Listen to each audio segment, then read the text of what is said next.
झारखंड का लगभग 1,36,000 करोड़ रुपया आपने जीएसटी का आप रोक रखा है। झारखंड का लगभग 1,36,000 करोड़ रुपया आपने जीएसटी का आप रोक रखा है। नमस्कार, मैं हूं देवांशु, आप देख रहे हैं न्यूज़ फाउंडेशन। दोस्त हो तो पप्पू यादव जैसा पूर्णिया से निर्दलीय सांसद पप्पू यादव ने अपने खास दोस्त हेमंत सोरेन के लिए बड़ा काम किया है। बीते 16 दिसंबर को झारखंड का सवाल संसद में उठा दिया है पप्पू यादव ने। उसके बाद 17 दिसंबर को जो है हेमंत सोरेन जो है वो फेसबुक अकाउंट पर इसका जिक्र करते हैं। दरअसल पता है, झारखंड का 1,36,000 करोड़ रुपया केंद्र पर बकाया है, लेकिन जब सवाल पप्पू यादव ने पूछे हैं तो केंद्रीय वित्त राज्य मंत्री की तरफ से जवाब भी आया है और जवाब में कह दिया गया है कोई बकाया नहीं है। और अब झारखंड सरकार बड़ी तैयारी कर रही है। पहली तैयारी तो यह है कि 15 दिन का अल्टीमेटम जो है वो सरकार की तरफ से दिया गया है, और अगर ये अल्टीमेटम नहीं माना गया ना तो उसके बाद झारखंड से एक कोयला भी जो है ना, एक कोयले का एक ढेला भी जो है ना वो बाहर नहीं जा पाएगा। उसके बाद जो है वो 20 दिसंबर को जो है वो झारखंड के वित्त मंत्री राधा कृष्ण किशोर जो हैं वो निर्मला सीतारमण से मिलने वाले हैं, और साथ में झारखंड के वित्त सचिव भी होंगे। बड़ी प्लानिंग कर रहे हैं, और ये सब कुछ हुआ है पप्पू यादव के संसद में आवाज उठाने के बाद। हम पूरा मामला विस्तार से आपको बताने वाले हैं, इस मुद्दे की जड़ में जाएंगे। आखिर इतना बकाया कैसे हो गया? 1,36,000 करोड़ रुपया कोई छोटा मोटा रकम नहीं है ये। झारखंड का बजट जो है एक साल का पता है कितना है? झारखंड का एक साल का बजट है 1,28,900 करोड़ रुपया, यानी कि एक साल के झारखंड के बजट से भी ज्यादा पैसा केंद्र पर बकाया है। राज्य सरकार के अपने तथ्य हैं, केंद्र सरकार जो है अपना तर्क दे रही है, सबके अपने अपने अफसाने हैं। ठीक, कोयला रॉयल्टी मामले में हम विस्तार से दोनों पक्षों के बारे में जो है आपको बताएंगे इस वीडियो में। और साथ ही बिहार का बजट जो है ना वो 2,78,000 करोड़ का है। तो सोचिए, झारखंड जैसे छोटे राज्य का बकाया 1,36,000 करोड़ रुपया। आखिर ये बकाया हो कैसे गया? सबसे बड़ी बात ये होती है ना कि किसी के जहन में भी अगर ये सवाल आता है कि इतना बकाया कैसे हो गया। तो देखिए, सबसे पहले एक ग्राफिक्स चला रहे हैं, इस वीडियो का पहला ग्राफिक्स है। पहले उस ग्राफिक्स को देखिए, उसके बाद हम आपको विस्तार से मामला बताएंगे कि देखिए कोयले पर जो है वो आर पार है, किस मद में केंद्र पर बकाया है उसका देखिए। वास्ट कोल के रॉयल्टी मद में 3,000 से 100 कम, यानी कि 2,900 करोड़ रुपया जो है वो बकाया है। कॉमन कॉस्ट के आधार पर 32,000 करोड़ जो है वो बकाया है। जमीन अधिग्रहण मद का जो है वो 1,00,000 करीब करोड़ रुपया जो है वो बकाया है, और कुल अगर इनको मिला देते हैं तो हो जाता है 1,36,000 करोड़ रुपया।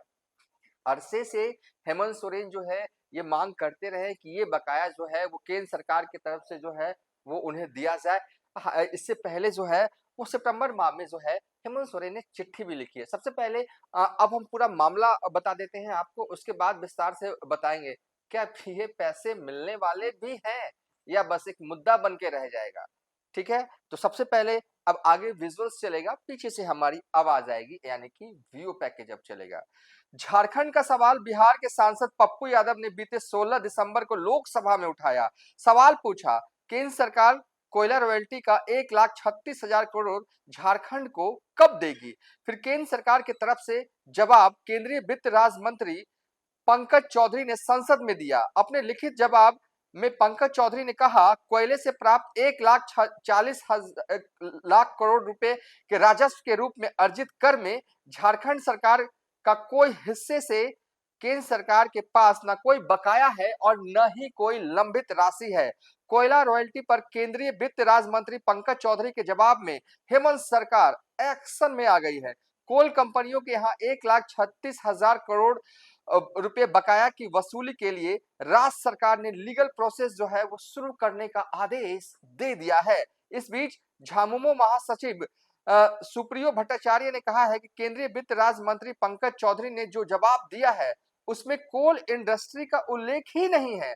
चालाकी से 2021-22, 2022-23 और 2023-24 के GST, central assistant, special assistant का डेटा बताकर बकाये से इनकार कर दिया है। आगे सुप्रियो भट्टाचार्य ने कहा है, भू राजस्व विभाग ने कोल इंडिया को 15 दिनों के भीतर जवाब देने का अल्टीमेटम दिया है। अगर कोल इंडिया ने बकाया नहीं दिया तो हम राजमहल से राजहरा तक कोयला खदान नहीं चलने देंगे। कोयले का एक ढेला भी बाहर नहीं जाएगा। हम बकाया छोड़ने वाले नहीं हैं। भाजपा के मंत्री सांसद आज कहां हैं? सुप्रिया भट्टाचार्य ने आगे कहा, हमने बता दिया है किस मद में कितना बकाया है।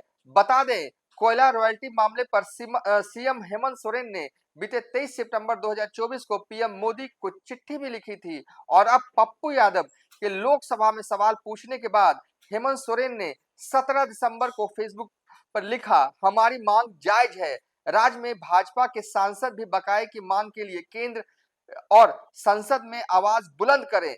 भाजपा सांसदों से उम्मीद है वे आवाज बुलंद करेंगे। झारखंड के विकास के लिए यह बेहद जरूरी है, पर भाजपा वाले आवाज क्या बुलंद करेंगे? वो तो कह रहे हैं कोयला रॉयल्टी मामले पर भ्रम फैला रहे हैं। पूरे मामले पर ताजा अपडेट यह है कि झारखंड सरकार आगामी 20 दिसंबर को राजस्थान के जैसलमेर में राज्यों के साथ केंद्रीय वित्त मंत्री निर्मला सीतारमण की होने वाली केंद्रीय प्री बजट मीटिंग में भी इस मांग को उठाएगी। वित्त मंत्री राधा कृष्ण किशोर, झारखंड के वित्त मंत्री हैं राधा कृष्ण किशोर, जो है वो मेमोरेंडम देंगे केंद्रीय वित्त मंत्री निर्मला सीतारमण को और मौके पर मौजूद होंगे वित्त सचिव प्रशांत कुमार।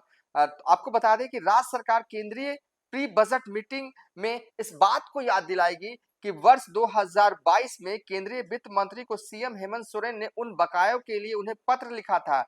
बैठक में वह पत्र भी पेश किया जाएगा।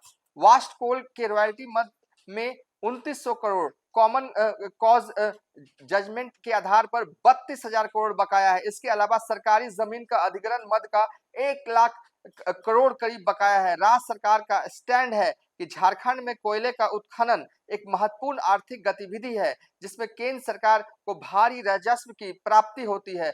कोल कंपनियों द्वारा राज्य सरकार को भूमि के उपयोग के लिए मुआवजा देने के लिए प्रावधान है, लेकिन झारखंड में कार्यरत कोल कंपनियां राज्य सरकार को अधिकृत भूमि का मुआवजा का भुगतान जो है वो नहीं कर रही है। बड़ा मुद्दा होता जा रहा है झारखंड के लिए, क्योंकि रकम बड़ी है, 1,36,000 करोड़ रुपए सरकार की तरफ से 15 दिन का अल्टीमेटम जो है वो दिया गया है और कोल कंपनियों को उचित जवाब देने को कहा गया। इस बीच आगामी 20 दिसंबर को जो है वो पूरे मामले को लेकर झारखंड के वित्त मंत्री राधा कृष्ण किशोर जो है वो केंद्रीय वित्त मंत्री निर्मला सीतारमण से जो है वो मिलेंगे और सुप्रीम कोर्ट का जो पूरे मामले पर जजमेंट आया है उसका भी जो है इस मुलाकात में जिक्र होगा। तो कुल मिला कहें कि मुद्दा पुराना है, धीरे धीरे सुलग रहा था सालों से, लेकिन आग, असली आग जो है वो पप्पू यादव ने इस पूरे मुद्दे में लगाई है। पप्पू यादव ने अपने दोस्त हेमंत सोरेन के लिए जो है ये आवाज जो है वो संसद में उठाई है। ये आवाज जो हेमंत सोरेन कह रहे हैं कि बीजेपी सांसद भी बुलंद करे, लेकिन बीजेपी सांसद बुलंद नहीं कर रहे हैं। वो तो कह रहे हैं कि पूरे मामले पर हेमंत सोरेन जो है वो भ्रम फैला रहे हैं। भ्रम कौन फैला रहा है ये तो आने वाले वक्त में पता चलेगा, लेकिन हाँ इतना तो दिखा कि पप्पू यादव ने अपने दोस्त हेमंत सोरेन के लिए जो है खूब काम आ रहे हैं। पहले चुनाव में काम आए, 13 विधानसभा सीटों पर इंडिया गठबंधन के लिए प्रचार किया, जिसमें कि 10 विधानसभा सीटों पर जो है वो इंडिया गठबंधन झारखंड में जीत जाती है। और अब पप्पू यादव ने हेमंत सोरेन के हेमंत जो झारखंड का सबसे बड़ा मुद्दा है उस मुद्दे को संसद में उठा दिया है। जवाब जो है वो केंद्रीय वित्त राज्य मंत्री की तरफ से दिया गया और जवाब में कहा गया कोई बकाया नहीं है। और ये सोचिए अगर झारखंड को ये रुपए मिल जाएंगे ना तो काफी जो है वो तरक्की हो सकती है झारखंड की, क्योंकि ये रकम 1,36,000 करोड़ का है। झारखंड का बजट ही है 1,28,900 करोड़ रुपए का। बिहार का बजट है 2,78,000 करोड़ रुपया। मतलब कि झारखंड के सालाना बजट से ज्यादा रकम जो है वो झारखंड में आ जाएगा। और सरकार ने तो कह दिया भैया पैसे दे दो, नहीं तो कोयले का एक ढेला जो है ना वो झारखंड से बाहर हम जाने नहीं देंगे। यानी कि सरकार की तलखी भी है और दूसरी तरफ से, दूसरी चैनल की तरफ से सरकार बातचीत का भी रास्ता जो है अख्तियार करने को तैयार है। तो कुल मिलाकर कहें कि चौथी बार सीएम बनने के बाद जो है वो बुलेट की रफ्तार से काम करना चाहते हैं हेमंत सोरेन झारखंड में। हालांकि जो है उनके खिलाफ भी मुद्दे जो है उत्पन्न हो रहे हैं पूरे झारखंड में, खासकर जेएसएससी और सीजीएल वाले मुद्दे को ही देख लीजिए। छात्र खासे आक्रोश हैं मौजूदा सरकार से। हालांकि कल देवेंद्र नाथ महतो की रिहाई हुई। अब जो है वो पूरे मामले को 22 तारीख, पूरे मामले पर झारखंड हाई कोर्ट में अगले 22 तारीख को सुनवाई होनी है।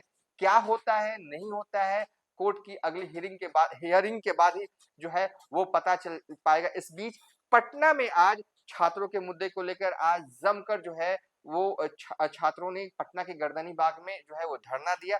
बीपीएससी 17वीं के अभ्यर्थी थे ये लोग। देखिए असल में जो पूरे बिहार में जो है वो परीक्षा आयोजित की गई, बीपीएससी 17वीं परीक्षा पीटी परीक्षा, जिसमें कि पटना के बापू सेंटर वाला एग्जाम को जो है वो बीपीएससी ने रद्द कर दिया। अब अभ्यर्थी कह रहे हैं सिर्फ एक परीक्षा केंद्र का जो है परीक्षा रद्द मत करिए, पूरे बिहार का परीक्षा रद्द जो है वो कर दीजिए। और इन्हीं मांगों को लेकर एक बार फिर दिलीप कुमार जो है वो धरने पर थे और कई छात्र जो है वो पूरे बिहार भर से जो है वो पटना आए हुए थे और प्रोटेस्ट जो है वो पटना में किया गया। एक तरफ झारखंड में जेएसएससी का मुद्दा जो है वो गरमाया हुआ है, जेएसएससी सीजीएल वाला मुद्दा जो है वो गरमाया हुआ है। दूसरी ओर बिहार में बीपीएससी 17वीं पीटी परीक्षा रद्द करने की मांग को लेकर जो है वो मुद्दा गरमाया हुआ है। बिहार को काट कर कभी झारखंड बनाया गया था और लगता है कि दोनों राज्य के मुद्दे जो हैं वो सेम है। हालांकि बिहार का ऐसा कोई बकाया नहीं है केंद्र सरकार के पास, इतना बड़ा बकाया तो नहीं है